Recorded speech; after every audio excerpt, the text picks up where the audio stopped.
सभी का समीक्षा इंस्टीट्यूट के ऑनलाइन प्लेटफॉर्म पर बहुत बहुत स्वागत, अभिनंदन। आज समीक्षा इंस्टीट्यूट में एक ऐसी शख्सियत से मैं आपको इंट्रोड्यूस करवाने जा रहा हूं जिन्होंने एमपीपीएससी असिस्टेंट प्रोफेसर हिंदी विषय के में न केवल सिलेक्शन लिया है असिस्टेंट प्रोफेसर के लिए, बल्कि उन्होंने 9th रैंक ली है। वो है आपकी शुभी गुर्जर। इनसे मैं जानने की कोशिश करूंगा कि इन्होंने किस प्रकार से सफलता अर्जित की और इस मुकाम को हासिल किया। इससे पहले मैं थोड़ा सा इनका परिचय एक संक्षिप्त रूप से दे दूं। शुभी गुर्जर जी आपके यानी कि बहुत ही मेधावी छात्र रही हैं और इन्होंने पहले आपका एमपीपीएससी के भी यानी कि तैयारी की और इसमें भी यानी कि बहुत अच्छी सफलताएं प्राप्त की थी, लेकिन अंतिम रूप से सफलता नहीं मिली। लेकिन असिस्टेंट प्रोफेसर में आपने एमपी से पहले राजस्थान का भी यानी कि इंटरव्यू दिया था और फिर एमपीपीएससी के द्वारा आयोजित होने वाले असिस्टेंट प्रोफेसर की तैयारी बहुत शानदार तरीके से की और इनको अंतिम रूप से सफलता प्राप्त हुई और इन्होंने इस एग्जाम में यानी कि 9वीं रैंक प्राप्त की है।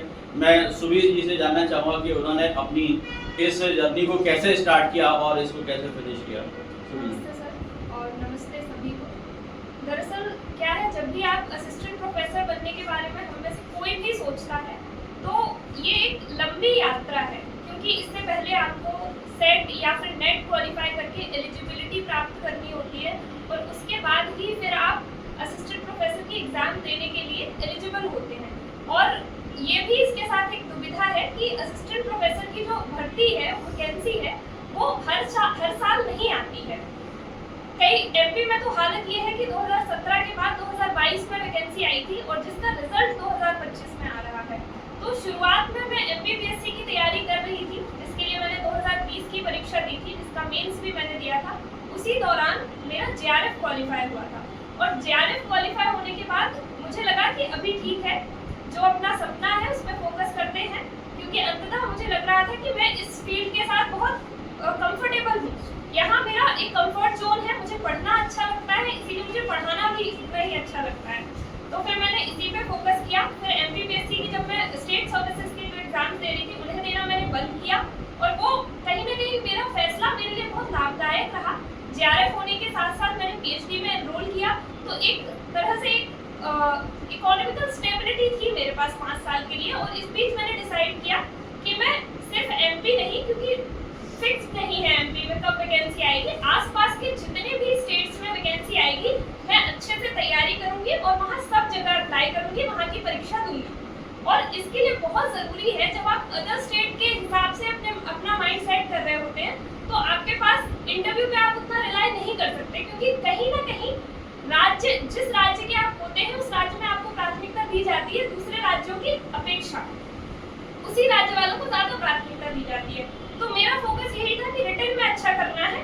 और जब आप इस चीज़ को साथ लेकर चलते हैं तो बहुत ज़रूरी है कि आप सिर्फ गाइड के भरोसे किसी परीक्षा में ना बैठें, मूल किताबों का अध्ययन करें, सिलेबस को बहुत ढंग से देखें और उसका विस्तृत अध्ययन करें, जो भी उसमें टेक्स्ट दिया हुआ है उसका अध्ययन करें। और यही चीज़ अंततः मुझे काम आई, क्योंकि मैं 2021 में जब मैंने जेआरएफ के लिए अप्लाई किया था और जेआरएफ क्वालिफाई किया था, उसके बाद से लगातार हिंदी के साथ जुड़ी हुई थी, लगातार पढ़ रही थी, इसीलिए रिटन में मेरा स्कोर अच्छा रहा और इंटरव्यू में भी मुझे ठीक ठाक नंबर मिले।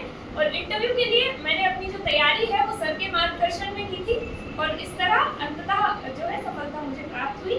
आप सभी को भविष्य के लिए ढेर सारी शुभकामनाएं। धन्यवाद। सुबी जी, एक बहुत जो असिस्टेंट प्रोफ की तैयारी करने वाले स्टूडेंट हैं उनके दिमाग में एक बहुत लंबे टाइम से चर्चा का विषय बना हुआ है कि इंटरव्यू बहुत खतरनाक हो गया है ना, कि इंटरव्यू को लेकर के लोगों के बीच में खौफ है। वो इस बात को लेकर के है कि 9 नंबर से लेकर के और 95 मार्क्स तक दिए जा रहे हैं, तो इतना बड़ा वेरिएशन हो रहा है। तो स्टूडेंट का यानी कि जो असिस्टेंट प्रोफेसर की तैयारी कर रहे हैं उनके लिए इंटरव्यू कितने मायने रखता है और उसकी तैयारी वो कैसे करें? सर, वास्तव में इंटरव्यू बहुत मायने रखता है, क्योंकि वेटेज भी बहुत ज़्यादा है। 100 नंबर जब आप इंटरव्यू से प्राप्त कर सकते हैं। तो मेरा मानना यही है कि जो आपने सिलेबस आपको दिया है एमपीपीएससी ने, तो जब आप उसको पढ़ते हैं रिटन के लिए, उसको आप इंटरव्यू के समय एकदम भुला मत दीजिए, उसको भी साथ में रखिए। क्योंकि मेरा जो इंटरव्यू रहा उसमें जो भी प्रश्न पूछे गए इंटरव्यू में मुझसे हिंदी से रिलेटेड, वो ऐसे सवाल नहीं थे जो कहीं बाहर से पूछे गए। बस क्या है, सवाल को बदलने की जो पढ़ने का या पूछने का तरीका है वो बदल जाता है।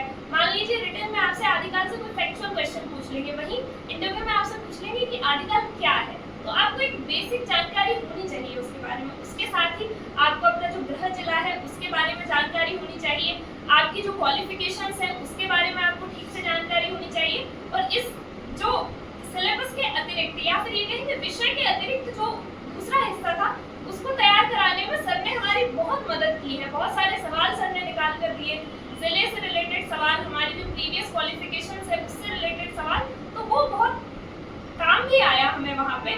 किस तरह से हमें एंटर करना है बोर्ड रूम में, किस तरह से बात करनी है, किस तरह से खुद को संयत रखना है, शांत रखना है। वहाँ आपको कोई सवाल नहीं आ रहा है तो एकदम से घबरा नहीं जाना है। तो इन सब चीज़ों ने बहुत अच्छा फायदा भी दिया है हमें।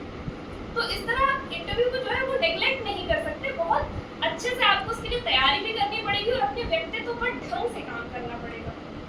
अच्छा सुबीर, एक और क्वेश्चन है कि बहुत सारे स्टूडेंट हैं जिनको बहुत कम नंबर मिल रहे हैं, तो ऐसी क्या वजह हो सकती है कि इनको इतने कम नंबर दिए जा रहे हैं, और ऐसी क्या वजह है कि बहुत सारे स्टूडेंट हैं जिनको बहुत अच्छे मार्क्स दिए जा रहे हैं, तो उन्होंने क्या गलती की होगी और जिसकी वजह से उनको इतने कम मार्क्स मिल रहे हैं?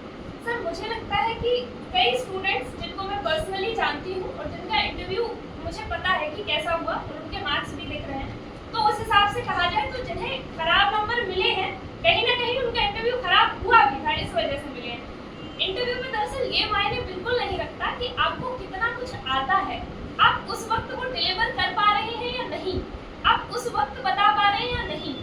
दुनिया भर की हो सकता है आपको संसार भर की सारी चीजों की जानकारी हो, पर इंटरव्यूअर ने जब आपसे पूछा उस वक्त आप कह पाए कि नहीं, वो बहुत मायने रखता है। तो आप ये नहीं कह सकते कि मुझे तो इतनी जानकारी थी और मेरा इंटरव्यू कैसे खराब हो सकता है। तो ये चीजें बहुत मायने रखती हैं, सिर्फ आपका ज्ञान ही मायने नहीं रखता। आप उस समय खुद को कंट्रोल में रख पाए, आप उस समय ठीक से बता पाए कि नहीं। इन चीजों के लिए बहुत जरूरी है कि आपने मॉक इंटरव्यूज दिए, वो वास्तव में फायदा देते हैं। मुझे लगता है कि जो आयोग पर लोग आक्षेप लगा रहे हैं शायद उनको बात समझ में आ गई होगी कि आप दूसरों पर उंगली न उठाएं, आप अपने आप की कमियों को देखें। जिन लोगों के मार्क्स कम आए हैं निश्चित तौर पर उन्होंने इंटरव्यू को बहुत सीरियस तरीके से नहीं लिया है, मैं भी जानता हूं, क्योंकि जब इनकी रिटन का रिजल्ट आया तो वो एकदम से गुब्बारे की तरह बन गया और गुब्बारे की तरह फूल करके घूमते रहे, उड़ते रहे। और जब यानी कि हकीकत में देखा गया है कि तो उनकी हवा निकल गई और उनको मार्क्स उतने अच्छे नहीं मिले, और निश्चित तौर पर जो लोग अच्छा परफॉर्म किए हैं उनको अच्छे मार्क्स मिले।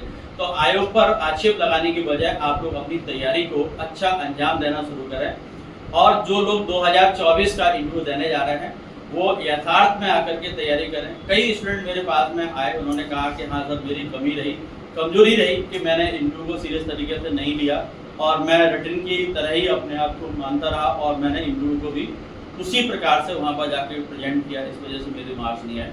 तो अब उन लोगों के लिए यानी कि एक संदेश आप देना चाहेंगे कि जिन्होंने अभी यानी कि अच्छा परफॉर्म नहीं किया है और 2024 में जो लोग इंटरव्यू का जिनका यानी कि एस्पेक्ट है कि वो लोग इंटरव्यू देंगे, उनके लिए क्या आपका संदेश है? इस बार जो रिजल्ट आया है 2022 का, उसमें ऐसा भी देखने में आया है कि जो एकदम कट ऑफ की बॉर्डर लाइन पे थे ऐसे लोगों का भी सिलेक्शन हुआ है और इंटरव्यू के दम पर उनका सिलेक्शन हुआ है। तो आप लोग आशा के साथ, आपके कितने भी नंबर हो, आप कट ऑफ से कितना भी नीचे रहे, आप लोग पूरी उम्मीद के साथ इंटरव्यू अपना अच्छा करिए, क्योंकि 100 नंबर है और 100 नंबर वाकई बहुत मायने रखते हैं। आप हो सकता है कि आप रिटन में कम नंबर पर भी हो और आपका सिलेक्शन हो जाए, वहीं आप रिटन में हाईएस्ट मार्क्स लाकर भी इंटरव्यू में बहुत खराब करके आए। तो ये दोनों संभावनाएं हैं। जब तक फाइनल सिलेक्शन नहीं हो जाता या इंटरव्यू नहीं हो जाता, अपनी पढ़ाई को जारी रखें और एकदम शांत संयत तरीके से